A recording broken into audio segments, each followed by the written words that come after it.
All right, sports fans, how's everybody out there doing? William Martin coming at you one more time here on YouTube with another edition of the 300 Pounds of Sports Knowledge Podcast. So, for decades, the Indiana Hoosiers were the whipping boys of the Big Ten Conference, as they were basically a de facto homecoming game for the top dogs in the league. But all of that occurred before Kurt Signetti became Indiana's head coach, as he quickly became a miracle worker in Bloomington. Now, prior to Signetti's arrival at Indiana, the Hoosiers never had a 10-win season, hadn't won a bowl game since 1991, and hadn't won the Big Ten in nearly 60 years. Well, guess what? All of that has changed, folks, as in just 2 seasons under Signetti, Bloomington is now the center of the football world, the college football world, that is. Now, last night we saw the Hoosiers claim their first national championship in football to cap off a dream season for the ages. Indiana just became the first team in more than a century to go 16 and 0 in a season. The unflappable Heisman Trophy winning quarterback for the Hoosiers in Fernando Mendoza, who once again made all of the throws necessary last night for the Hoosiers to knock off Miami. And you look at this game and you say, how sweet is it if you are Fernando Mendoza? You just won a national championship. You did it in your hometown against a team that you grew up watching, and that same team, okay, when you came out of high school, would not give you the time of day to go out there and play for them. You look at this Hoosiers team under Signetti in 2 years, 27 and 2. Okay. This championship game victory by Indiana was just a microcosm of their season. They prepared for a heavyweight fight with the Hurricanes, and they were up for the challenge. You know about the physicality that Miami plays with. Fernando Mendoza found out firsthand last night, and aside hits by Miami, guess what? It was Fernando Mendoza who took the bull by the horns on that key fourth down run. But I'm going to touch on that in a moment. But nonetheless, Indiana, aside from winning the championship, aside from winning last night, we just saw them fend off the hottest team in college football this time around. They did it to Miami on their home field, and they showed that championship medal necessary all throughout this game. Getting back to that run by Kurt Signetti, wow, I mean by Fernando Mendoza, but the call by Kurt Signetti to go for it on 4th and 5 at Miami's 12-yard line.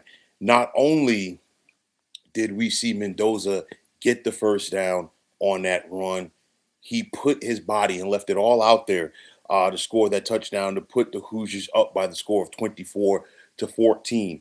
That was a call and the execution of a play that is going to live in Indiana lore forever. Okay. Indiana just did all of the necessary things. They did the little things, okay, that turned out to be the big things. You go back to the block punt in the third quarter by Mikhail Kamara, which resulted in a touchdown for the Hoosiers. When Miami was driving late and they were trying to recapture some momentum, okay, that championship clinching interception by cornerback Jamari Sharp, he did everything right on that play. It was a phenomenal cover two call by the Hoosiers. He knew he had safety help over the top. And the bottom line is that was going to be a difficult throw for Miami quarterback Carson Beck, regardless. But credit to Jamari Sharp, a Miami native, okay, for going out there and making the play. So you look at this championship that was just won by the Hoosiers. The bottom line is it was no fluke. This team was the real deal all season long. We saw Indiana beat Oregon twice this season. We also saw them knock off Ohio State to win the Big Ten championship. The previously undefeated Ohio State Buckeyes, the number one team in the nation at that time, the defending national champions. Yes, the Hoosiers did that. And here in this postseason run for the Hoosiers, the win over Ohio State included, You think about some of the blue bloods of this sport that Indiana knocked off. Of course, Ohio State in the Big Ten championship game, Alabama in the Rose Bowl, Oregon in the Peach Bowl, and of course, that was their second victory over Oregon this season. And then, of course, Miami last night to win the national championship. I'll tell you like this: if Kurt Signetti wanted to run for governor of the state of Indiana, he'd win right now. Okay, and he could probably have Fernando Mendoza as his lieutenant governor. Okay, but you think about Kurt Signetti and you think about some of the big time schools who have come calling since they've seen him have success at Indiana, and guess what? He said no to all of them. Okay, this is his home now, folks.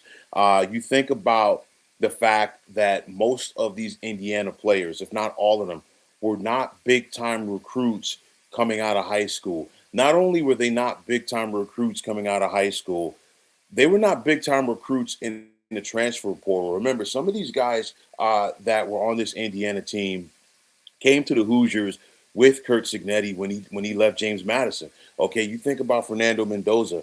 After going to Cal, he was not a big time recruit in the transfer portal. Found himself a home with Indiana, and of course, the rest is history. The bottom line is this is one of the most intriguing stories in modern college football history.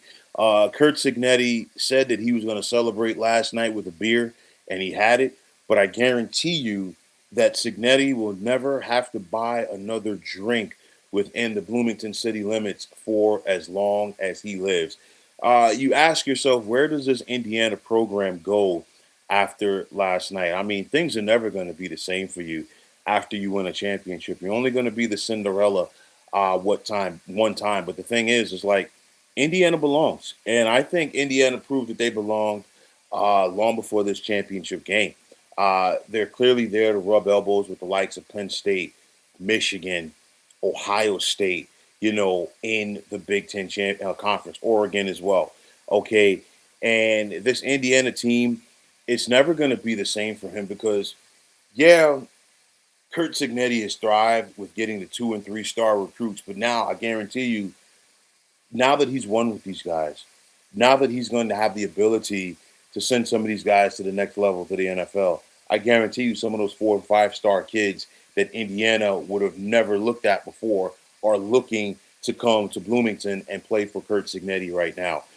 There was a time when a rapid turnaround like the one that we're seeing at Indiana would have been thoroughly investigated by the NCAA because I guarantee you some of the bigger schools would have been like, now, wait a minute, how did they become so successful so quick?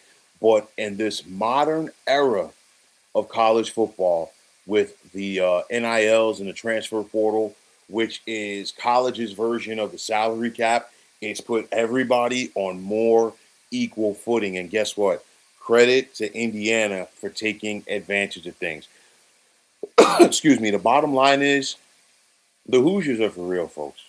Do not expect Kurt Signetti and company to slow down anytime soon. This guy was born to wear a whistle. This guy was born to coach at the collegiate level, and the success is there. I mean, again, you cannot say enough about this Indiana team and what they did last night. 131 yards on the ground. They had a balanced run game, just like they've had all season long with the likes of Kalen Black and Roman Hemby.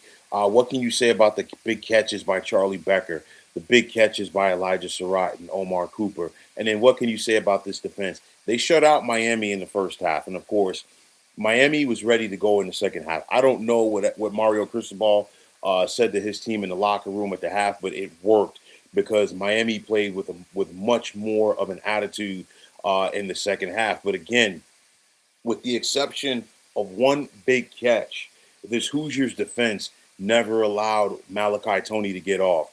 They did allow Mark Fletcher to get off in the second half, and he had him basically the bulk of his 112 yards in the third and fourth quarter. They survived the physicality of this Miami front. And the bottom line is the Hoosiers made all of the key plays that were necessary to win. So to the victors go the spoils. And for this 2025 2026 college football season, the Indiana Hoosiers are indeed the kings of the mountain. But, folks, that's going to wrap it up. And as always, I want to take this time out to thank each and every one of you for checking out the 300 Pounds of Sports Knowledge podcast here on YouTube. And as always, if you like what you heard and saw in this podcast, you know what to do. Just hit that like button as well as subscribing to this channel. And like I always say, it's greatly appreciated. Also, if you are on the X, formerly known as Twitter, you can check me out anytime at 300 Pounds of Sports. And like I always say, if you give me that follow, it will be my pleasure to do the same in return. That also goes for Instagram, where you can check me out at 300 Pounds of Sports Knowledge. Also, if you're on Facebook, definitely check out the Sports Depot 365. And as far as I'm concerned, one of the better sports groups going on social media. But until next time, fine folks, my name is William Martin, and I'm signing off, and I'm saying thanks once again for checking out the 300 Pounds of Sports Knowledge podcast here on YouTube. Be well, everybody.